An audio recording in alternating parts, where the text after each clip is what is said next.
Welcome to New Mexico Black Rifle Operators Union. I'm your host, Sean. This weekend, I do a little bit of weird stuff on my free time. I was listening to the police scanner because, well, I think it's interesting to see what's going on on the police scanner rate frequencies in New Mexico. And right when I turned it on, I heard that they were responding to a suicide. And suicide hits hard for me, specifically because I am a survivor. And a lot of people don't know what I mean by survivor. I tried to kill myself twice. And divine intervention both times saved me, is the only way I could put it. A firearm malfunctioned once. Another person was there when I needed them at the right time. And I was thinking about all the stuff we've been going through and how the left likes to use gun statistics, specifically this one, about how prevalent gun violence is in the United States. Jon Stewart, most recently, has been on the news where he interviewed not a Kentuckyan, Oklahoma representative or a senator who's very pro-2A, but he kept shutting the man down every time he would talk and talk over him, basically. Jon Stewart is the man. He was at one time a relevant comedian and a very funny guy. Most notably, what I know him for is him coming out after 9/11 and saying that he didn't trust the government to take care of the workers from the 9/11, the people working during 9/11, and the aftermath that they had to live through. So now he's telling you that your rights are pretty much granted to you by the state, and that regulation is a thing that the state gets to do. And he was once upon a time telling us don't trust the state because they're not taking care of people.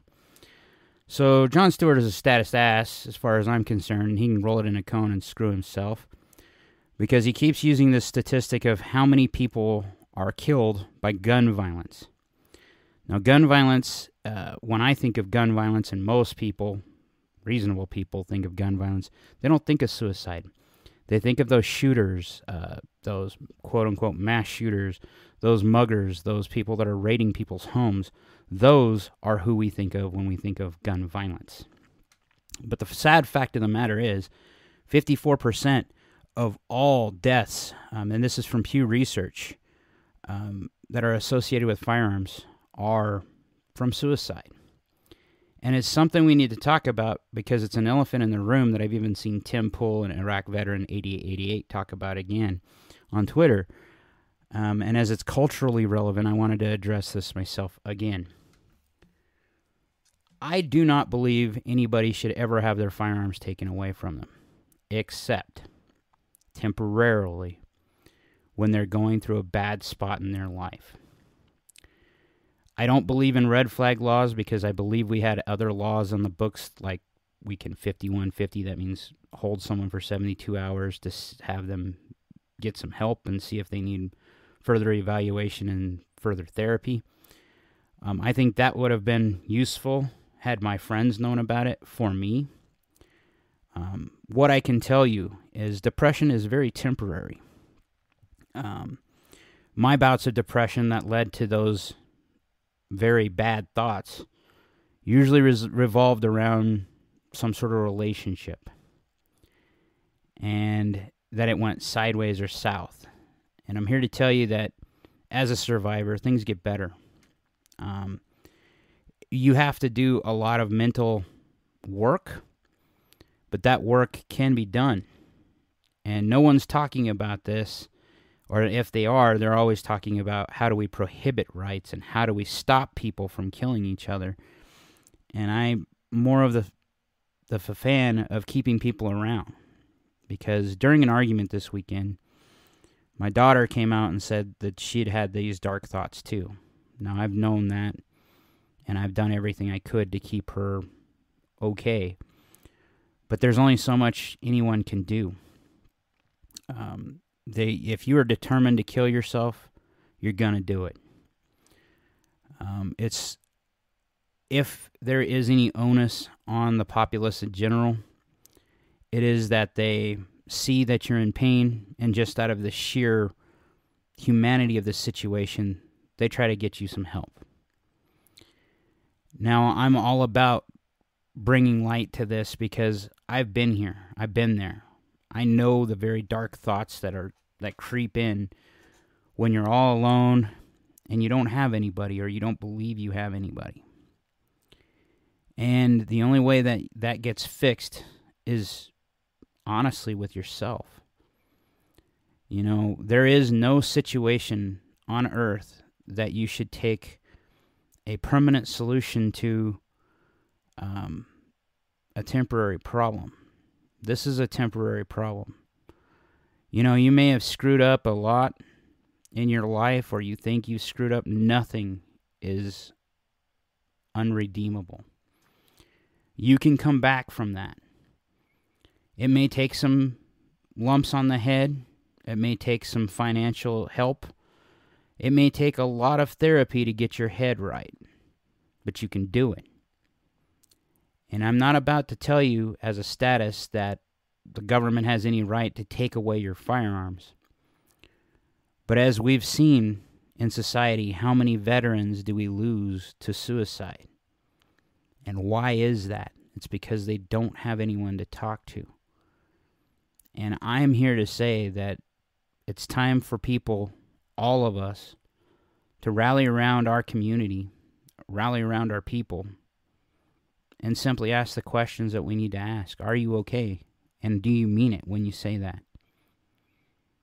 You know, I am very fortunate that I have a very good group of friends and family and friends that became family that stopped this type of thing from happening in my life. And I am forever thankful that I'm here. I don't understand why it takes so much pain in someone before they get someone else's attention to let them know that there's something wrong. And I understand, again, it's all on you. You have to take care of yourself.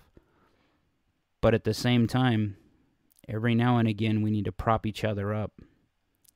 And every now and again, we all have those little moments of dark thoughts that creep in. Some of us find a way around it.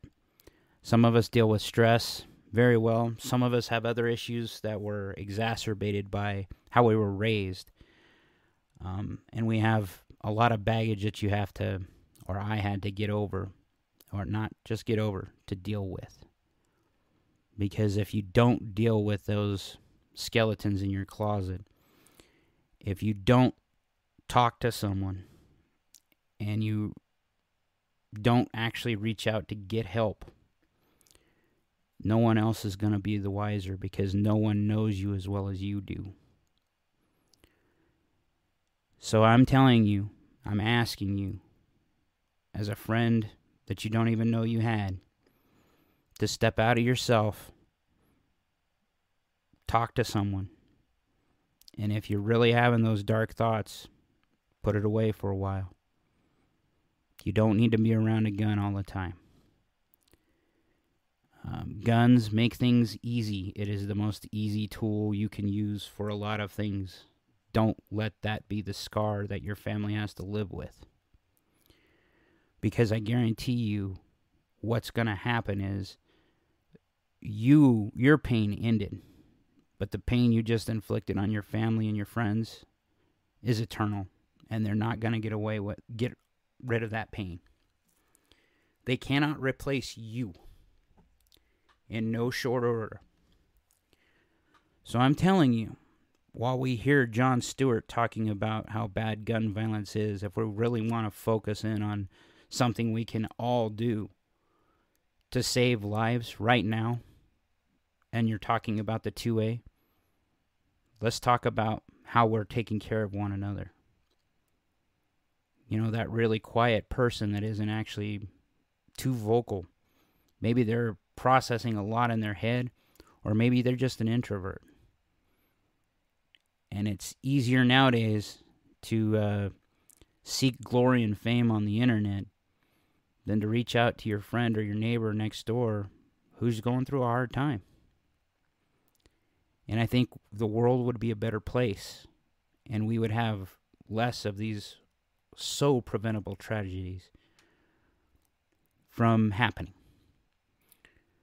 And it's a damn shame that you would take something that was designed to defend yourself and your person and decide to take yourself out because of something really stupid and really temporary. And don't let me think that I know your source of pain or your suffering is any less than what mine was. I just know from talking to a lot of people and getting that help when I needed it that it will get better. And it's going to take some of your own spine to get you out of the place you're at. And the only way you do that is advocating for yourself. And after all that's happened in my life, I have learned that I have been a pacifist in a lot of ways when it came for advocating for myself. And I will no longer do that. I absolutely will advocate for myself. And I absolutely will advocate for my family and friends. Our community in the 2A is too good to have too many people get pushed to the wayside and die because no one would talk to them. Like, share, subscribe, be great.